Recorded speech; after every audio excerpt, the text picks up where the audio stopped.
going on, everybody? This is Joe, and I am back for the final, for now, but probably for good, Kamigawa Neon Dynasty pre-release pack opening. As you can see, if you're looking anywhere in the background here, I've done a lot of these videos, so if you want to check those out, if you've missed them, you can click right up there at the top, and you can check those out for yourselves. Trust me, it has been a very interesting ride as I have gone through all of these openings. We've had some really, really sick openings, and not a lot of bad ones, I would say, in my opinion. We have another green die. We got a lot of green dice in a row at the end here. There it is with the set symbol as the 20. So we had 4 of these. Interesting. Of these green dice. If you're unfamiliar with what's in a pre-release pack, we have this cool insert with Kaito on it. You should definitely watch the last video, by the way, if you missed it. And then on the other side, it just tells you how to build a pre-release deck if you are a newer player playing in pre-release. There's the divider for your deck and your sideboard and all that fun stuff. There are the packs, of course. We will get to those in a minute. And because this is the final video, this will be the final code for MTG Arena being given away. Don't forget, for future set releases, etc., if you want a code for MTG Arena from us, please don't forget that if you are subscribed and you have that bell rung, you will get notifications whenever any of our videos come out, so that you will not miss when a video comes out, so that you can be there early to get a code. Streets of New Capenna being the next main set release that you would be able to get a code from, most likely. So definitely stay tuned for that. Obviously, we will be having lots more openings in between now and then, but still, we will put that over here somewhere to be given away at a random point in the video.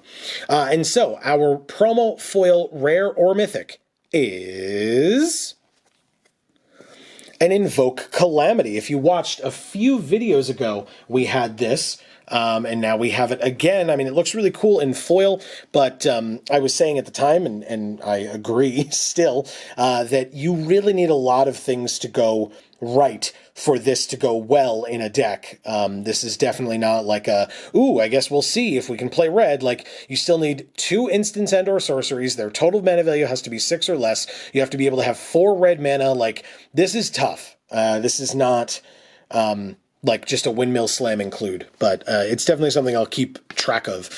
And then obviously we have the insert cards, or the stand-in cards for the sagas, or the double-faced cards. We will start into the packs, as always with these videos. If there is a particular deck that you see that stands out to you that you would like to play, obviously I'm going to be talking about what I think, but I would love your opinions as well. That's what the comment section down below is for. We start with the Searchlight Companion. An Uncharted Haven, good to know that we have at least one of those. Kami's Flare, that actually would work quite well in an Invoke Calamity deck, I like that. Clawing Torment, not bad. Geothermal Kami, this card's hilarious. A Futurist Sentinel, not a bad vehicle there. Wanderer's Intervention is a good removal spell. Peerless Samurai, if you want to go with Samurai Warrior route. Jukai Preserver, not bad. The Fall of Lord Kunda is our saga. I've said in the past, I think all of the sagas are good. I hate the Teachings of the Kirin, a rare one. But I think most, if not all, of the common and uncommon ones are great. So yeah, this one's like probably the least of them, but still totally playable, especially in sealed.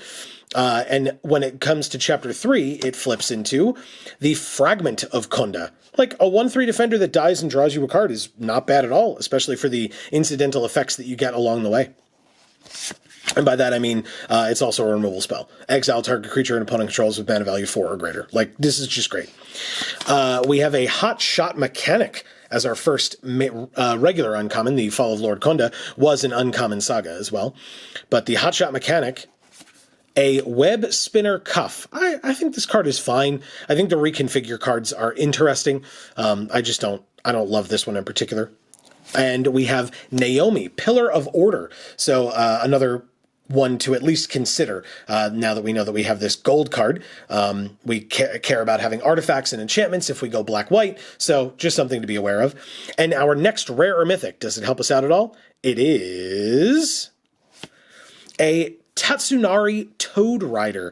I mean, I guess this is definitely screams Commander to me because it's black, but also blue-green down here. But I mean, sure. you can make a 3/3 black and green frog. If you have an enchantment, or whenever you cast an enchantment, and then you can get benefits for casting more enchantments. Okay, not bad. Again, not like, okay, we're definitely going black and then maybe green or blue. Like, we'll see. Behind Tatsunari, we have a wind-scarred crag, if we need some splashing. And we have a samurai, or fixing in general, I suppose. We move on to pack 2. Definitely don't forget to check out our other channels as well, linked down in the description box below. We're doing some great things over on Video Games for All, and Amy is doing some great stuff over on Gluten Free for All as well. Don't forget to sub and ring the bells there too. We have a Papercraft Decoy, Crackling Emergence. Look at that art. I love it so much. Oh my god. A Return to Action, also very cool art, for a different reason, but still. Harmonious Emergence, I like this card a lot. Come on. We have a Moonfolk Puzzle Maker. This one works quite well. Notice it says whenever it becomes tapped, you scry 1. So if this crews a vehicle, you can scry 1. If it attacks because it's a 1/4 flyer, you can scry 1. Pretty cool. Light the Way. Interesting. I love this art. We have an Experimental Synthesizer. Speaking of cool art, really, really interesting.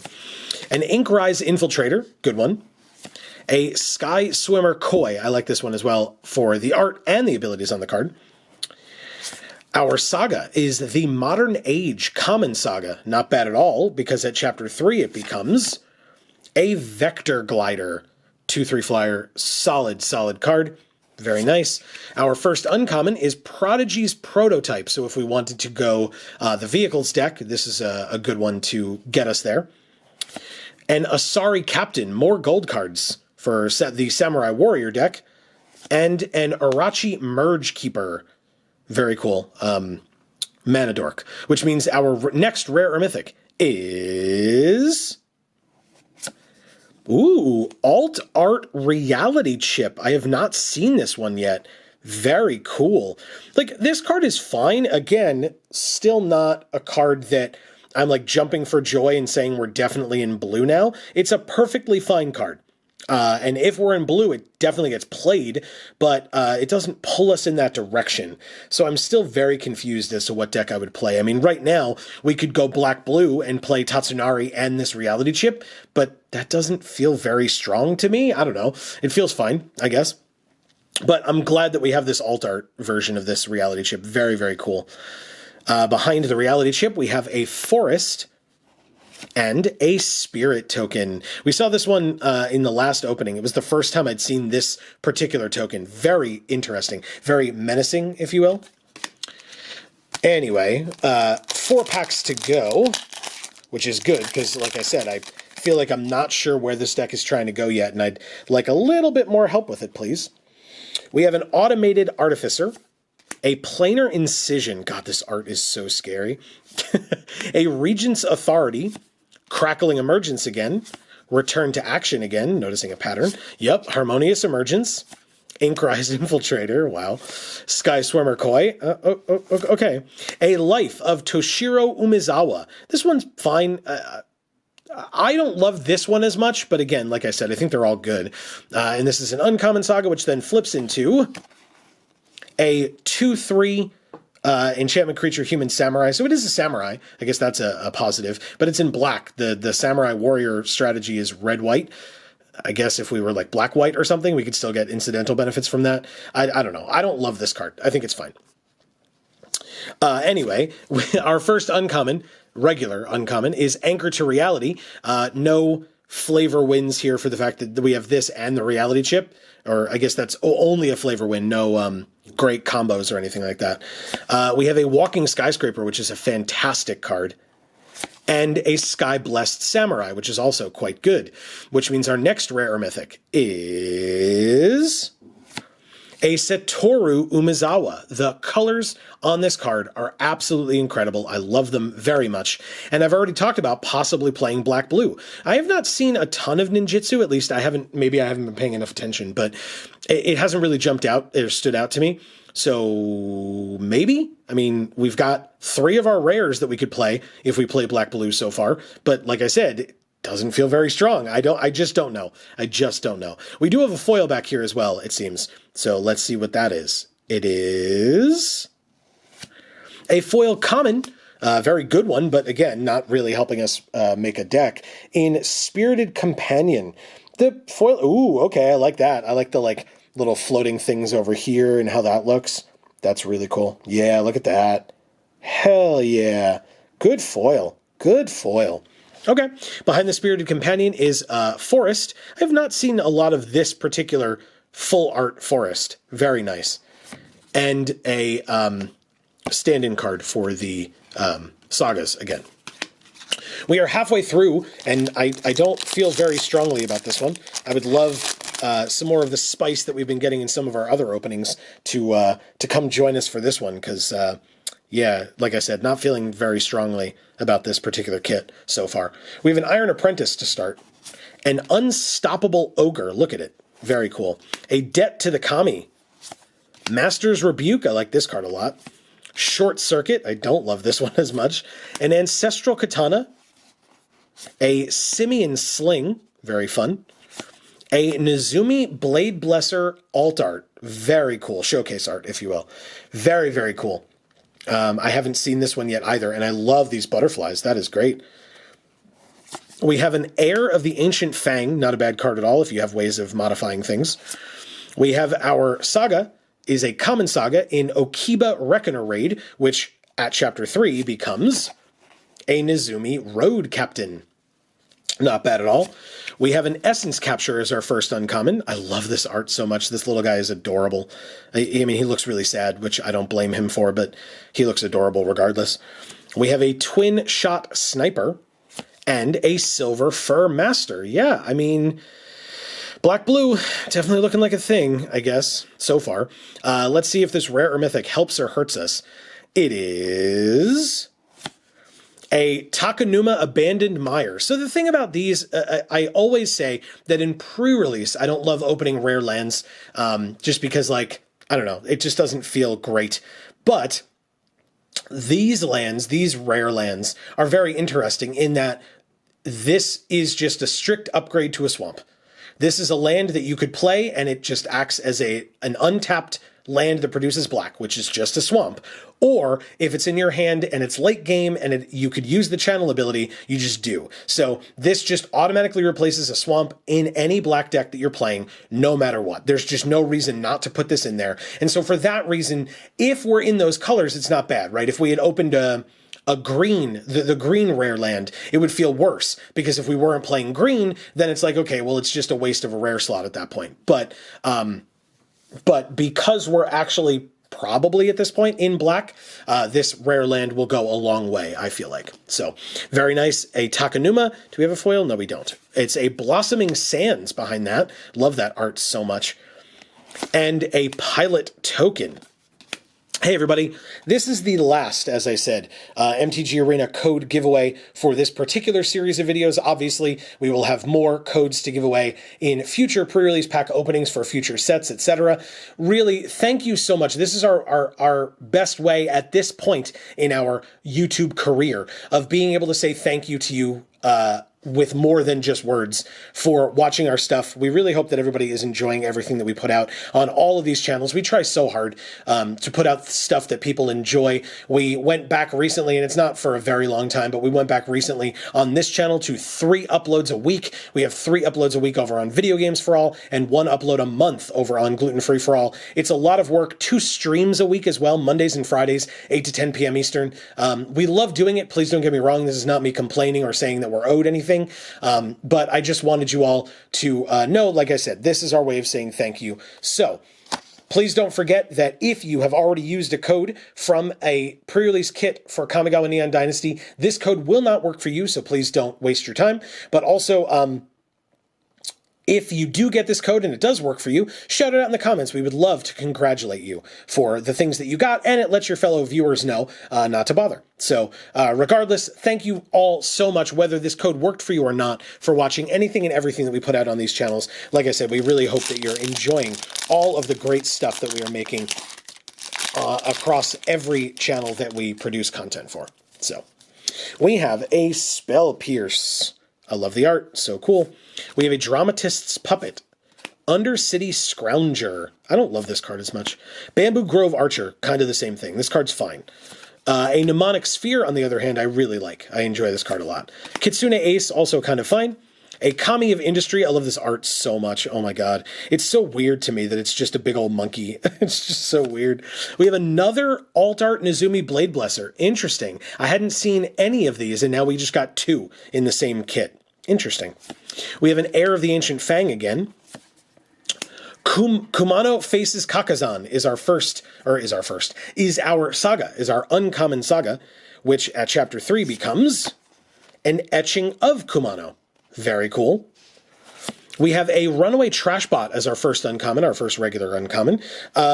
If we have enough artifacts and enchantments, it could go into any deck. If we don't, it won't go into our deck. That's really how I feel about this card. Blossom Prancer, quite a good one. I still don't feel compelled to play green, but this is a good card. And we have an Alt Art Prosperous Thief. Very cool. And again, ninjutsu, we've been talking about it. It's definitely a possibility. Speaking of ninjutsu, or speaking of blue, I should say, let's see if our rare or mythic helps us or hurts us. It is another Invoke Calamity. So weird. What a weird opening. I don't like it. Fine, I guess. No foil. We have a Rugged Highlands. That's something. And a Treasure Token. We have one more pack to go. At this point, I feel like even in blue-black, we are lackluster at best. I just don't feel great about it. But it still seems like that's the correct colors to play. Although, like I said, if you feel differently, I want to know about it. Let me know in the comments down below. Like, should we just go red, play both Invoke Calamities, and put in, like, every instant and sorcery that we have in that color, and then maybe go blue as our second color? I don't know. Put in, like, the Reality Chip and something else. We start with a Shrine Steward. Obviously, we'll see what this pack brings us as well. We have a Moonfolk Puzzle Maker, Light the Way again, Experimental Synthesizer again, Undercity Scrounger, whoops, a Careful Cultivation, but as we saw, Tamio's Completion, very, very good card. This one's great. Any blue deck that we play, this gets in, no question. Mukatai Ambusher, not bad. A Tales of Master Sashiro, love this saga a lot. Chapter 3, it becomes Sashiro's Living Legacy, a 5/5 Vigilance Haste. Not bad whatsoever. This Goshintai, this first uncommon that we have, man, some of the other, in fact, a lot of the other shrines are just great. Like, you can just play them on their own. This one is fine. It destroys a creature with toughness X or less. But, like, if this is the only shrine that we have, obviously we have 2 more uncommons in this pack. But, like, I just don't know. I don't know. I don't love this one on its own. Whereas the other ones, I feel like some of them work well on their own, and this one just kind of doesn't. But we have the Goshintai of Hidden Cruelty, obviously. We have a Rabbit Battery, +1/+1 and haste. We have a Containment Construct as our third uncommon. Let's see what our last rare or mythic is. Like I said, I'm not feeling very strongly, so let's see if it helps us out. It is another Invoke card, in Invoke the Winds. I really don't know, man. This is rough. I guess if we go blue-black, I would put this in. If we go blue-red with the Invoke Calamities, would I put this in? I mean, I guess I'd have to, right? Wow. I guess with Invoke the Winds, this is a pretty interesting thing to try to get back with Invoke Calamity. But then we'd need 8 land, because we need 4 blue and 4 red, and we didn't get the blue-red dual land. At least I don't recall getting it. So weird. We also have a foil back here, I think. Let's see what it is. It's just a forest. Ugh. Okay. So weird. So weird. So deeply medium this opening has been so far. We have a gorgeous Alt Art Island. Just amazing. Love it. Or Full Art Island. And a Samurai Token. So yeah, interesting. We have had, I cannot complain, right? We have had some spicy openings out of all of these videos. This one being just okay to maybe not as okay is probably still just fine. I still enjoyed every little bit of what we have done here. I really hope you all did as well. To any and all of these that you have watched, thank you so much. Really, really appreciate you watching and hopefully enjoying. Of course, that's kind of the idea. I would love your feedback on anything. What kind of a deck you would make out of this kit, as well as what you thought of this particular opening and any and all of our openings here on this channel. I would love to hear from you in the comments down below. That is what it is for. We will be back for more openings in the coming weeks, so definitely stay tuned for that. We're not stopping just because we're done with these pre-release packs. And yeah, just stay tuned to the channel. We have lots more videos coming out. MTG Arena live streams every Monday, 8 to 10 p.m. Eastern time, right here on this channel. And every Friday, we have more live streams, 8 to 10 p.m. Eastern, where we will be continuing our playthroughs of whatever video game we happen to be playing at the time. We have been playing recently X-Men Legends 2, so definitely stay tuned for that. Like I said, don't forget to subscribe, ring that bell, check out our other channels linked down in the description. Likes, shares, super helpful as well. We really, really appreciate any and all support that you are all willing to give.